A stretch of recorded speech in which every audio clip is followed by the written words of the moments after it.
HighBridge, a division of Recorded Books, presents A Nation Without Borders, The United States and Its World in an Age of Civil Wars, 1830 to 1910, by Steven Hahn, read by Barry Press. Prologue. This book tells a familiar story in an unfamiliar way, and in doing so challenges our understanding of the past and the future to which it gave rise. A Nation Without Borders is a history of the United States and the world with which it was increasingly connected during the near century between 1830 and 1910. These decades witnessed massive transformations in how people lived, worked, thought about themselves, and struggled for sustenance and power. And they witnessed the birth of economic and political institutions that continue to shape the world in which we live. A listing of some of these changes will remind listeners of why this period was so crucial to the making of the United States. The population grew more than tenfold. The geographical boundaries of the country expanded from the Mississippi River west to the Pacific coast and then out to the Pacific itself. Civil warfare erupted. African American slavery, nearly 3 centuries old, was abolished. Native peoples, who had dominated much of the North American continent, were suppressed and remanded to reservations. The economy and society experienced full-scale industrialization. Massive waves of immigrants from Europe and Asia arrived on the country's shores. Popular movements against the new economic and political order were organized. Wars of conquest were waged against Mexicans, Cubans, and Filipinos, and national power and influence was extended across much of the Western Hemisphere and the Pacific. Beginning as an overwhelmingly agricultural society with a relatively weak central government and relatively independent states and peripheries, the United States would, during the course of these decades, become an urban and industrial society in which state and federal governments assumed greater and greater roles in the framing of social and economic life. By 1910, as the long 19th century came to a close, the United States stood as one of the most formidable nations on the globe. But how was it that these great transformations occurred, and how are we to interpret their significance? The historical literature that seeks to answer these questions is very large and impressive. The volumes on the Civil War alone could fill a good-sized library. And as one might imagine, there is substantial controversy and disagreement over almost every issue of importance.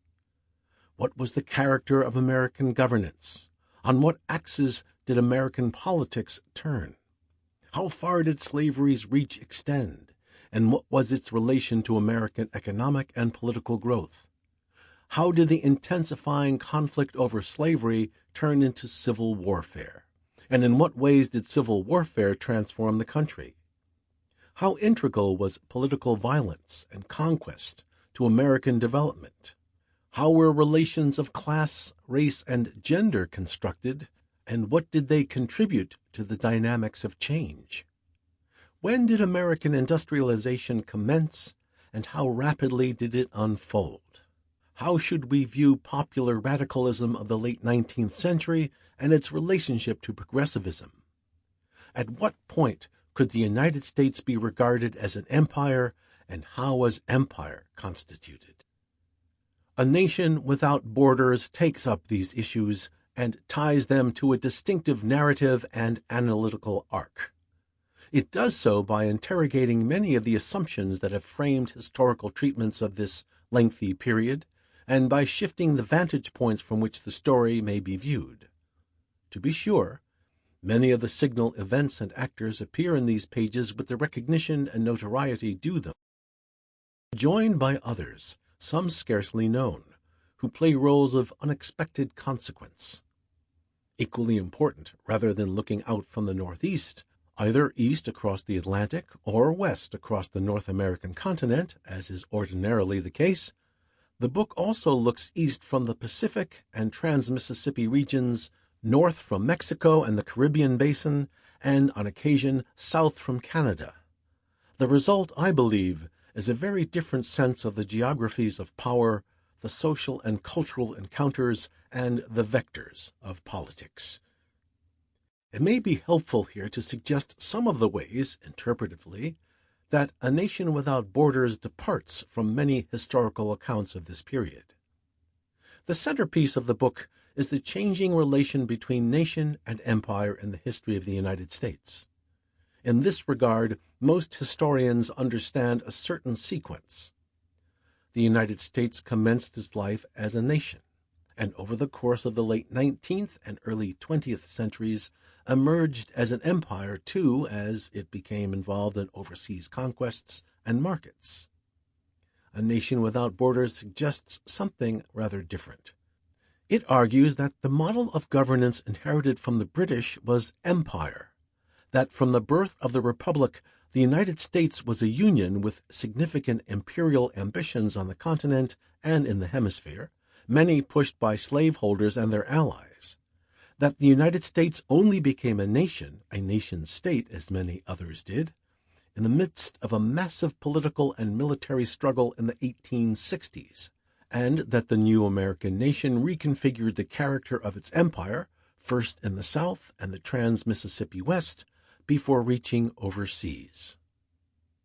A related set of arguments has to do with the nature of social and political conflict during the first half of the 19th century. Almost all previous accounts mark the main divide between areas where slavery was lawful and areas where it was not, between North and South, and identify sectionalism as the main axis of politics. Although A Nation Without Borders clearly recognizes that distinctive types of slave societies emerged in the Deep South, and, to a lesser extent, in the Upper South, it also insists that slavery was national, not sectional, during the first 6 decades of the 19th century, that Jim Crow racism initially emerged in the states of the Northeast and the Midwest, where slavery was in the process of being formally abolished, that sectionalism was less a fact of politics than an important political construct in the battle over slavery's future, and that the principal struggle of the period was not between the North and the South, but rather between the Northeast and the Mississippi Valley for control of the continent and, perhaps, the hemisphere. That struggle joined slaveholding and non-slaveholding expansionists chiefly in the Democratic Party, and it was the rupture of their alliance that set the stage for secession and war. The significance of the Mississippi Valley was an alternative developmental zone during the first half of the 19th century, brings us to yet another interpretive perspective that A Nation Without Borders seeks to advance.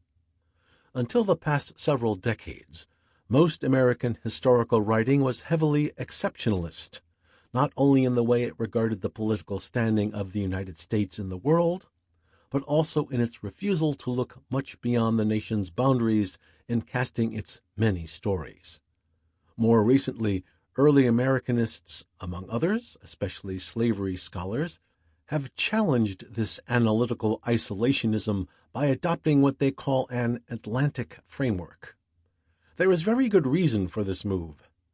There can be little doubt that the societies of the North American continent took shape in a context very much owing to the influences of Europe, Western and West Central Africa, and the remainder of the Western Hemisphere, all of which touched the Atlantic and increasingly created a complex world of interaction. By now, this framework has not only become well established for the early American field, as Alan Taylor's American Colonies shows, but has also had an effect across the 19th century field, especially in relation to the Caribbean basin. A Nation Without Borders does not contest this orientation, and the book certainly shows the marks of it in many ways, but it does argue that the Atlantic framework greatly underestimates the importance of the Pacific as an increasingly powerful field of force. Ever since the late 18th century, when merchants began to tap into the lucrative trade of the Pacific and Indian Oceans, policymakers across the political spectrum viewed the Pacific coast of North America as vital to the country's interests and as the gateway to future prosperity and greatness. Indeed, it is impossible to grasp the significance of many of the important events of the 19th century, from Texas annexation to the U.S.-Mexican War, to the Civil War, to the developmental projects in the Trans-Mississippi West, without recognizing the Pacific as an American destiny, real and imagined. The issues of empire, slavery, the Pacific, and the struggle for continental and hemispheric dominance between the Northeast and the Mississippi Valley place what we generally call the Civil War and Reconstruction in a rather new and arresting light. A Nation Without Borders examines a variety of challenges to the power and authority of the central government of the United States during the years between 1830 and 1861, and how they reshaped the sovereign claims of the government itself. Easily the most important of these challenges came from slaveholders in the Deep and Upper South, who both wished to protect the world that slavery had made for them and envisioned the possibility of a slaveholding empire spreading across much of the hemisphere. So determined were they to prevail that they first competed for national power and then, when they lost out, launched a rebellion whose suppression would cost more than 700,000 lives and leave long-lasting scars. I term this bloody episode, as many supporters of the Union did at the time, the War of the Rebellion, not the Civil War, and treat the Confederacy as a rogue rather than a legitimate state, in good part because no other state power in the world ever recognized it. The terms Confederate and Confederacy are used sparingly. More frequently, I refer to the rebellious states. But the War of the Rebellion was only the largest of many rebellions that either called into question the sovereign authority of the federal government or insisted upon their own claims to sovereignty.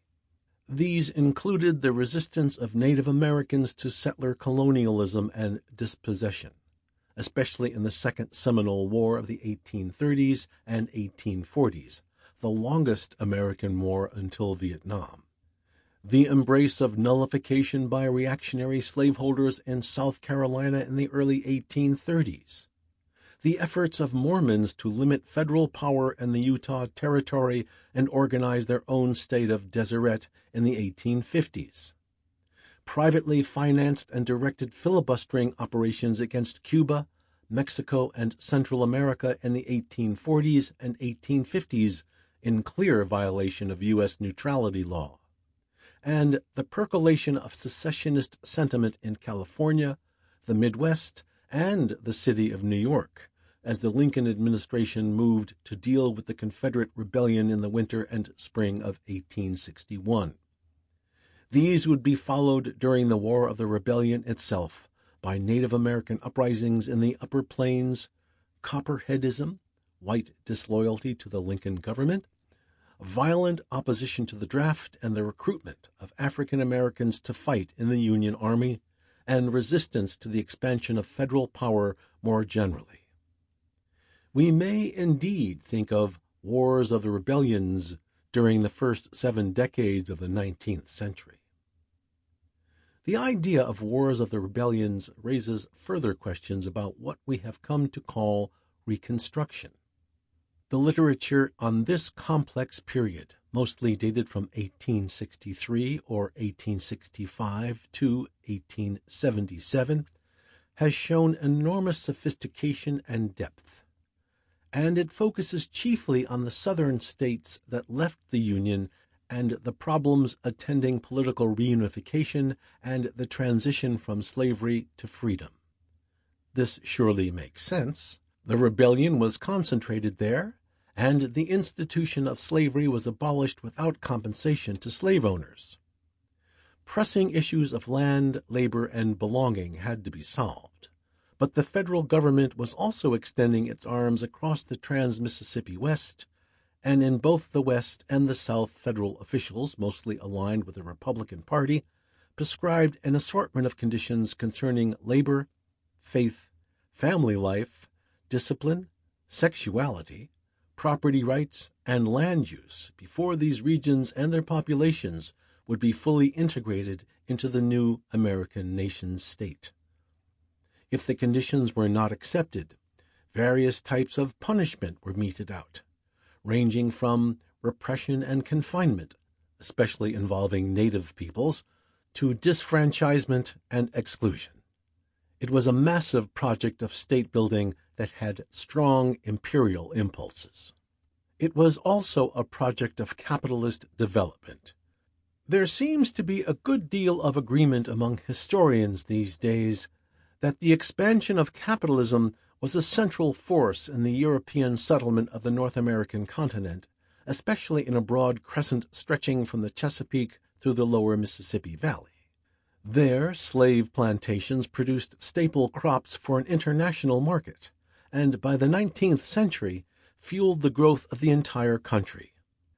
Without question, the Atlantic world of commerce and coercive labor exploitation had come into being, at least by the early 18th century, and deepened its hold by the early 19th. Yet A Nation Without Borders portrays a much more extended process by which capitalism as a system of social relations took hold in the United States. On the one hand, the book suggests that capitalism encountered major social, political, and cultural obstacles during the first half of the 19th century. These included household economies oriented to self-subsistence and local trade, slave labor that defied capitalist forms of production and limited the market for goods and services, and popular hostility to paper money and banks. The period, I argue, witnessed market intensifications rather than transformations in the prevailing forms of production, exchange, and social organization. While state and municipal governments played important roles in facilitating commercial expansion, chartering transportation companies and banks, for example, capitalist labor and property relations were only gaining footholds incrementally, in part because the federal government was itself a contested ground of policy-making in these regards.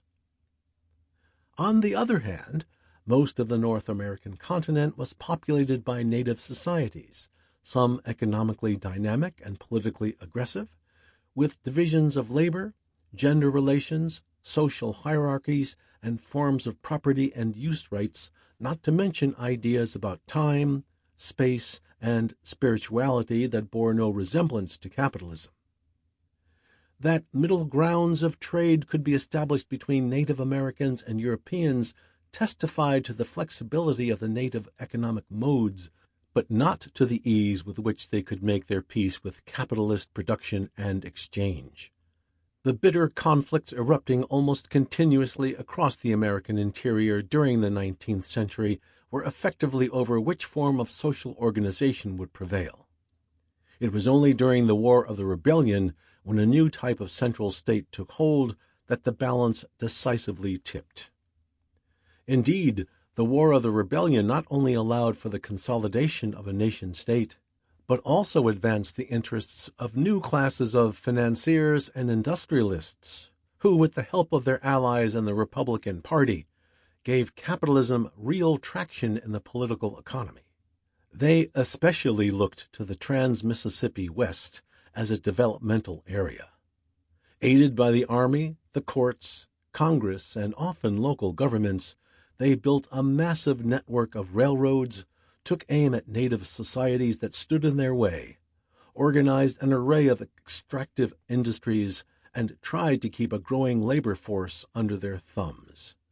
Their sights quickly reached into Mexico, Central America, and the Caribbean basin, setting the stage for subsequent ventures in the Pacific. In many ways, the postbellum West and South became, for a time, colonies of the Northeast, and they served as proving grounds for a reconfigured imperialism. In their economic and political subordination, in their ruthless exploitation, and in the encounters they offered with various peoples of color, whether Native American, Hispanic, or African American. But if capitalism gained significant traction, it was also deeply contested for the remainder of the century, and some of the most determined and enduring oppositional movements had strong bases in the South and the West.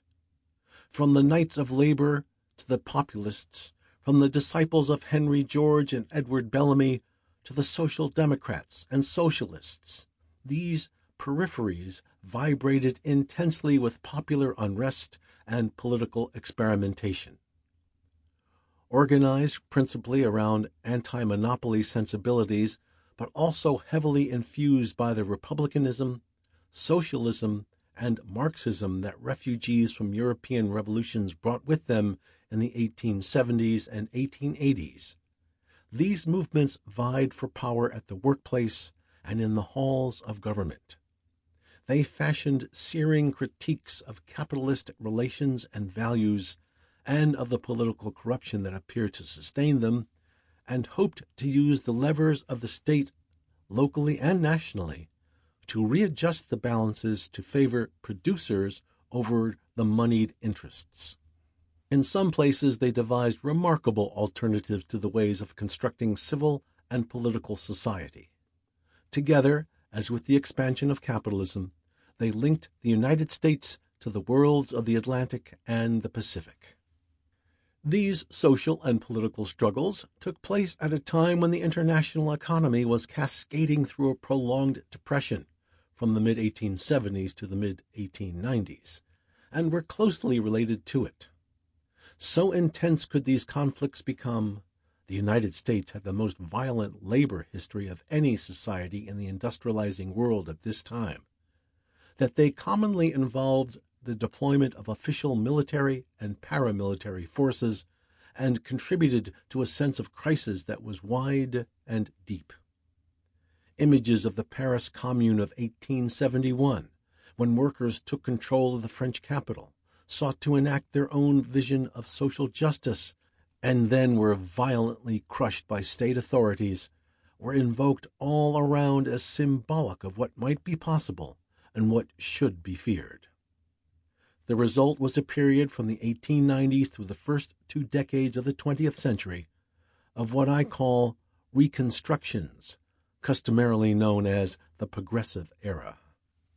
Efforts by social, labor, political, and corporate reformers to reconfigure the authority of the state, the property relations of industrial ownership and investment, the organization of work, the universe of political participation, the nature of social responsibility, and the reach of the nation's imperial arms. Following on the defeat of the oppositional movements, the reconstructions also showed the marks of those same movement influence and social democratic impulses. Its very title, A Nation Without Borders, seeks to embody the large global context in which the United States was transformed between 1830 and 1910, one that encompassed the Atlantic, the Caribbean Basin, much of Central and South America, and growing parts of the Pacific. The borders of influence, power, and meaning were constantly being traversed. It is impossible to think of anything that went on in the United States during these years, or for that matter, any other years, in isolation, or to think of an international arena that did not increasingly feel the effects of what was happening in the United States. But A Nation Without Borders is also meant to capture the tensions and contradictions between nation and empire. A nation is understood to have clearly defined borders, which delineate sovereignty and belonging. Empires, though they may expand and contract, lack real borders, and they are much more about vectors, claims, and alliances. A Nation Without Borders, therefore, begins in the 1830s in the contested borderlands of northern Mexico, at the time of what is known as the Texas Revolution, when the United States was not yet a nation but had visions of imperial power. The book ends in the second decade of the 20th century again across the lands of northern and central Mexico, as one of the great revolutions of the 20th century simultaneously defined the limits of the American nation-state's imperial reach and anticipated the new challenges the United States would face in the century to come. Part 1. Empire and Union. Chapter 1. Borderlands. Centers and Peripheries. As he rode northward out of San Luis Potosi at the head of an army of 6,000 in early 1836, General Antonio Lopez de Santa Anna intended to crush a rebellion in the state of Coahuila y Tejas and reassert the hold of Mexico's center over the vast stretches of its peripheries north, east, and south. Born in Veracruz in 1794 to a prosperous Creole family, Santa Anna had joined what was then the Spanish army at the age of 16, and was thereafter embroiled in the convulsive military and political struggles that ushered in Mexican independence and charted the course of a fledgling country. Santa Anna was haughty, temperamental, and guided chiefly by personal ambitions for power and adulation. He bragged in 1836 that if he found the hand of the U.S. government in the northern unrest, he would continue the march of his army to Washington and place upon its capital the Mexican flag, and his allegiances swung with the predictability of a weather vane.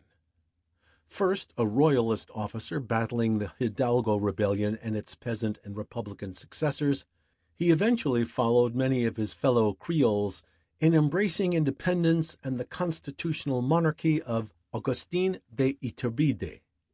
In a veritable flash, he sided with liberals and federalists in ousting Iturbide, establishing a republic, and fending off a conservative revolt.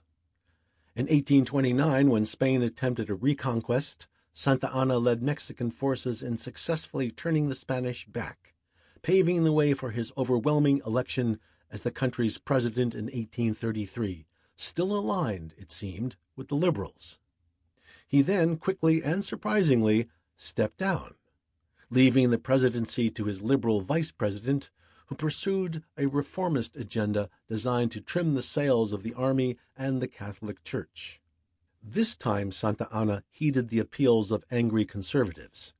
He helped them topple the regime he had once headed, repealed the liberal reforms, and tried to set the country on a centralist course.